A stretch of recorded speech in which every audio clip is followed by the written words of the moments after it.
Thanks for staying with us. Now, the federal government said that it is working out modalities to begin the disbursement of student loans in September.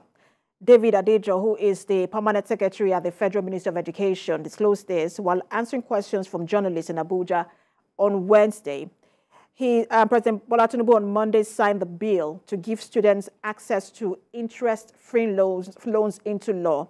Now, according to Adejo, President Tinubu has directed that the first recipients of the loan must be available for the 2023-2024 academic session. And that's what we're talking about today, the controversy around that bill. What do people know? What don't they know? Is it simpler than people imagine? Because there are a lot of speculations and a lot of people are speaking on that bill. But let's talk to someone who is in the education sector and who was a major player in the last general election. Let's speak with the presidential candidate of the Accord Party in the last general election, Professor Chris Imomole. Good to have you join us.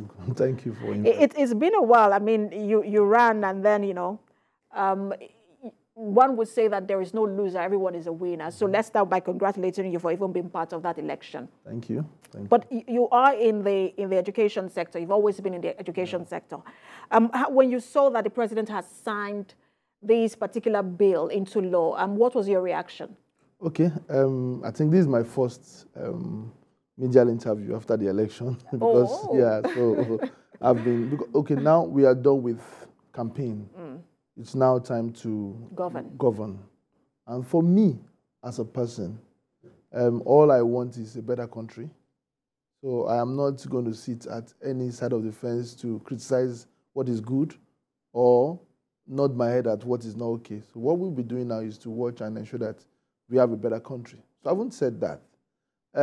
My core is education. I haven't been in the educational sector for many years. And when we were going all around, we spoke about education. And if you look at what the present government is doing, it's more like the manifesto of everybody. We all know the problem. And I think we are beginning to see, sincerely from my own view, because there are some things I want to say here that might not go down well with some persons, but from my view, we are beginning to see an administration that has that will to begin to implement what should have been done.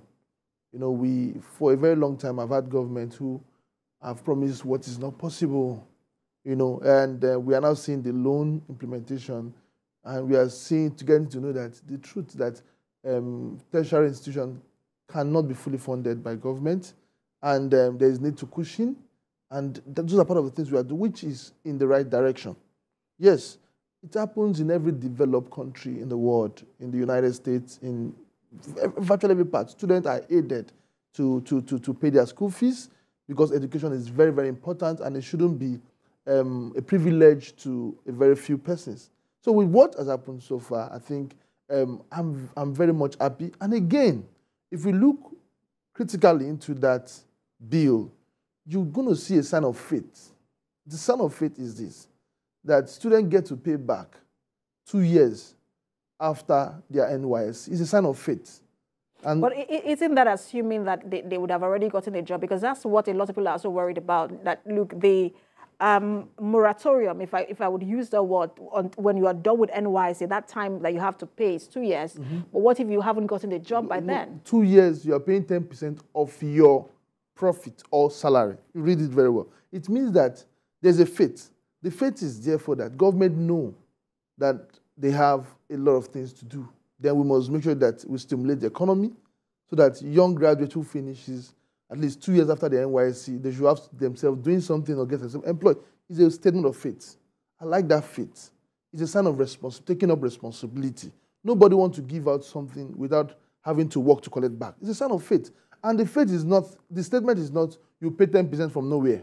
You pay 10% if you are employed or if you have something doing. That is why it says 10% of your salary or profits of your businesses. So should we assume that, look, if by 2 years we're hoping that people who graduate, that we have enough jobs in the country for people to work, but should we assume that, look, if you then don't have a job 2 years after, that you're still, in the clear, not to be able to pay, and then government gives you that time until you get a job? I wouldn't talk for government, but I'm just... I'm asking from your own understanding. And how it's been done, how it's been done everywhere, which I believe that is the same practice that's going to apply here. If a graduate does not get a job, of course, a responsible government, which I believe this particular government is, would not, if you don't have anywhere to pay from, you are not going to pay. But we still need Nigeria to be sincere to the fact that once you have something doing within that time, you should be responsible enough to pay what you have taken. It's a very fair game, and it's what we have been anticipating for a year, that the tertiary sector of the Nigerian education have this privilege to have children that is nobody go to school. And what that will do is government can now focus on properly funding the tertiary educational system. Look at what has happened to the removal of oil subsidy, about 7 trillion. And the last request from ASU was the 1.3 trillion that was supposed to be part of the revitalization fund that's supposed to be sent to the university. You can see we are hoping that there will be fund available to make sure that our labs, the labs in the university are working. What we've had in the Nigerian university have been just chunking out people without adequate education. That is just the truth. People get certificates, but they are not really educated to meet up. We have Nigerians brilliant, but those facilities are not there. So we want to begin to see the university, the polytechnic, the monotechnics, the college of educations being properly funded, being given their attention, having known that, okay, students cannot get support for funding from the government through loan, then things should be done in the right way. And I was listening to, I think is the, I was reading a comment made rather by the ASU chairman or national chairman of ASU, who said, national president of ASU, who said, look, this particular bill said tuition, and most universities, federal universities, are tuition free. That what they pay are other fees. And I've also heard, I think it was the pro-chancellor of UNILAG who also said the same thing. But that, probably that should be expanded. That look, they don't pay tuition in some of these universities. They are tuition free. They just pay other fees. There's also the part of the argument that look, sometimes even the schools that say they pay tuition, the tuition is little compared to all the other fees that you pay, the hostel fees, the books you have to buy, laboratory fees, for example. And then when you put all of that together, it's more than tuition. Do you think that it should have been expanded to cover other fees that you have to pay in school? Because it just said tuition. No, every student in every university, we went to university, we paid to the school account. Now we have this centralized account where people pay. National Open University, student pay. You can have students. In UNILAG, every school, student pay. So these fees are sum up, either laboratory fee, medical fitness fee, health service fee. They are all sum up and paid into this account that is provided by the school. So that's what becomes that tuition. becomes the tuition. That becomes what the students are paying.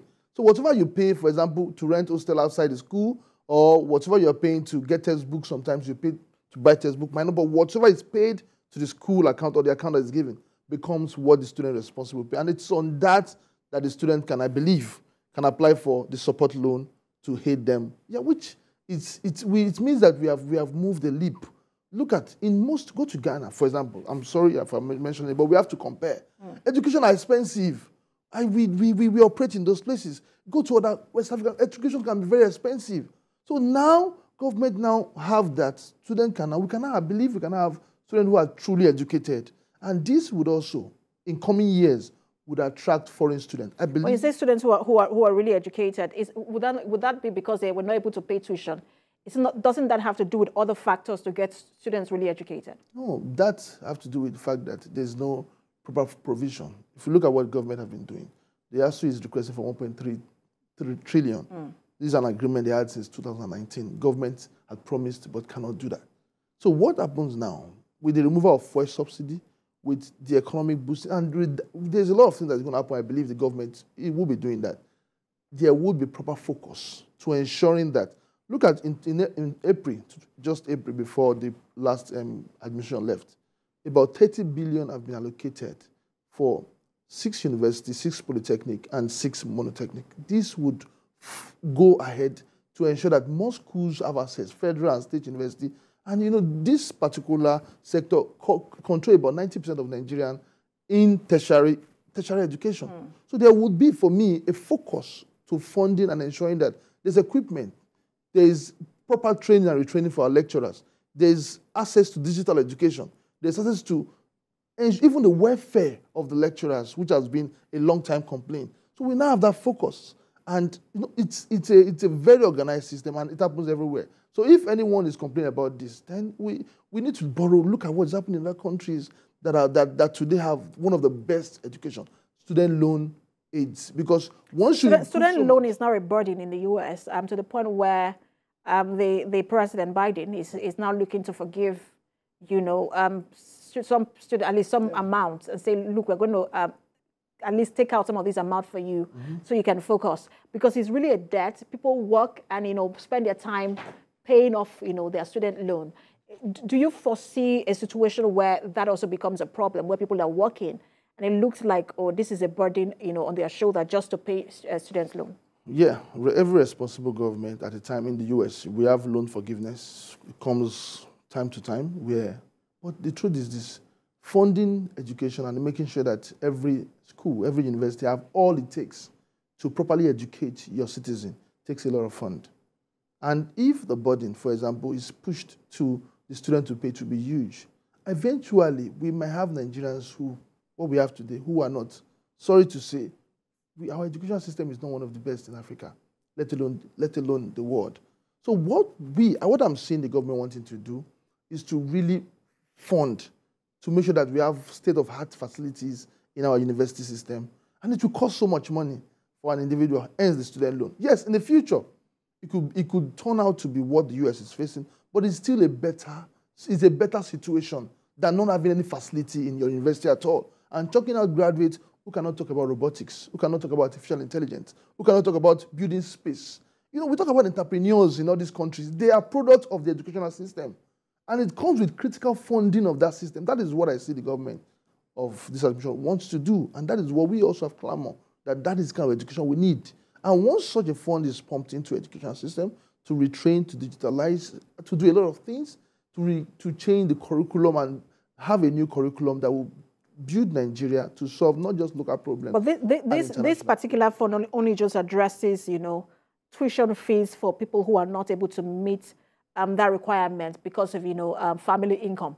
But I want to talk about one of the eligibility requirements, which is, what a lot of people are, also wondering. It says that, your family income must be less than 500,000. For somebody who earns the minimum wage today, maybe the family income, if it's just one parent who earns minimum wage at 30,000, would be less than 500,000. But if you have two parents earning, the minimum wage, it means that automatically, and we're talking about just minimum wage, automatically, your family income is above 500,000, and that disqualifies you. If the minimum wage is then increased because of the few subsidies, as we're already hearing, it also now means that, it also disqualifies you. That 500,000 naira limit, do you think that it should be reviewed? Yeah, let's have good faith in the government. Let's get a proper interpretation of what that means from them, especially when it's time to start disbursing the funds. So I believe that how would we have over 70% of Nigerians not working under government? So how would government get to? And we live in a country that is not data-based. So you can only get to know that maybe from the, the civil service sector. But what about a lot of people who have businesses on themselves, who you cannot actually ascertain what they claim? But I think we will leave that to those who've been implementing that. And I don't think that 500,000 benchmark would be a good one. But I think we have them there. Nigerians are to me personally, should have access to this. Those who cannot pay, I know we have so many who can still pay. That is what is normal in every society. Nigeria is not going to be the first country that would implement that. If I had won, those are also part of the direction I'm also going through. And that is why I speak for it. It's a good policy, and we should be patient to see the implementation. And you advise those who are skeptical at the moment, because some Nigerians are skeptical whether they want to take advantage of it. Would you advise students who are skeptical to take advantage of this act? It is, because it's not, what if there's a fit in the bill that says 2 years after your NYSC, 10% of your salary or your income is fit. So it's not, to me, a burden. If you are truly educated, education costs a lot. We've seen Nigeria leave the shores of this country. The only time I'm going to speak against this bill is when education does not improve. Is when we don't have those equipment in our institution. Is when our lecturers are not trained and retrained is when the graduates that will be chunking out of the universities are not merging up with what. So but if that happens, I think it's okay. Basically, this reform should be all-encompassing for the education sector. Yeah. Thank you so much for talking to us. Good to see you, and thank you for giving us your first interview after the general election. We've been speaking with the presidential candidate of the Accord Party in the just concluded general election, Professor Chris Imomole. We're talking about the Student Loan Act just signed into now signed into law by the president. But that's where we leave it. Thank you for watching. You can watch a repeat broadcast at 11 p.m. tonight and 5 a.m. on Sunday morning. I am Precious Amayo.